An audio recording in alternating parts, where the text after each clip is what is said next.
అదొక చిన్న గ్రామం. ఆ గ్రామంలో ఉన్నది ఒకే ఒక స్కూలు. ఆ స్కూల్లో కొత్తగా ఒక మాస్టర్ చేరాడు. చేరిన రోజే క్లాసులోకి వెళ్ళేసరికి పిల్లలందరూ ఒకరి మీద ఒకరు కంప్లైంట్ చేసుకుంటున్నారు, గొడవ పడుతున్నారు. ఎంత సర్ది చెప్పినా కూడా ఎవరు అర్థం చేసుకోవడం లేదు. వెళ్ళి ప్రిన్సిపల్తో మాట్లాడారు. ప్రిన్సిపల్ కూడా తను ఏం చేయలేని చేతులు ఎత్తేసాడు. అలా ఆలోచిస్తుండగా తనకు ఒక మంచి ఆలోచన వచ్చింది. మరుసటి రోజు స్కూల్కి వెళ్ళి చెప్పాడు పిల్లలకి, పిల్లలు, ఈ క్లాసులో ఎంతమంది ఉన్నారో అంతమంది వాళ్ళ ఇంటి నుంచి లేదా వాళ్ళ తోట నుంచి అప్పుడే బాగా పండిన టమాటోలు తీసుకురావాలి.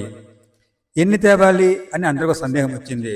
సరే, ఇక్కడ ఒకరంటే ఒకరు పడరు, అలాగా ప్రతి ఒక్కరూ వాళ్ళకి ఇతరులతో ఎంతమంది పడరో అన్ని టమాటోలు తీసుకురావాలని చెప్పాడు.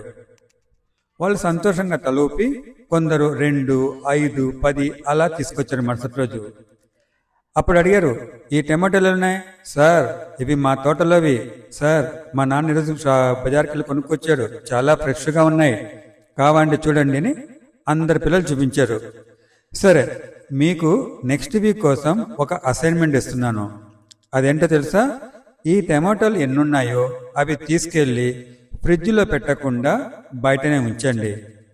వారం తర్వాత నాకు చూపించాలి అన్నాడు. పిల్లలంతా సరే అని ఎవరిళ్ళకి వాళ్ళు వెళ్ళిపోయారు. ఒక వారం తర్వాత ఆ పిల్లల్ని అడిగారు, పిల్లలు, టమాటోలు ఎలాన్నాయి? ఇంకేం టమాటోలు సార్? ఎప్పుడో ఫ్రెష్నెస్ పోయి మెత్తపడిపోయి రోజు రోజుకి కుళ్ళి వాసన వచ్చి పురుగులు పట్టాయి. మీరేమో 1 వీక్ ఉంచమన్నారు, ఎలా ఉంచుతాం సార్ అని సమాధానం చెప్పారు.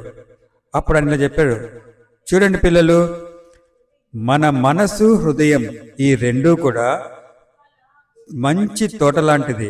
ఆ తోటలో ఎప్పుడు కూడా కుళ్ళిపోయిన టమాటోలు చూసారా? లేదు సార్.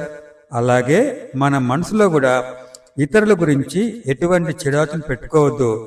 అలా పెట్టుకుంటే మన మనసు కూడా పాడైపోయి తెలియని వాసన వచ్చి మన జీవితాన్ని నాశనం చేస్తుంది. ఇప్పుడు అర్థమైందా నెచ్చిన అసైన్మెంట్ ఏంటో అని అనేసరికి పిల్లలు గట్టిగా చప్పట్లు కొట్టి, సరే సార్, ఇంకెప్పుడు వేరే వాళ్ళతో కొట్లాడము, అందరం కలిసిమెలిసి ఉంటాము అని చెప్పారు.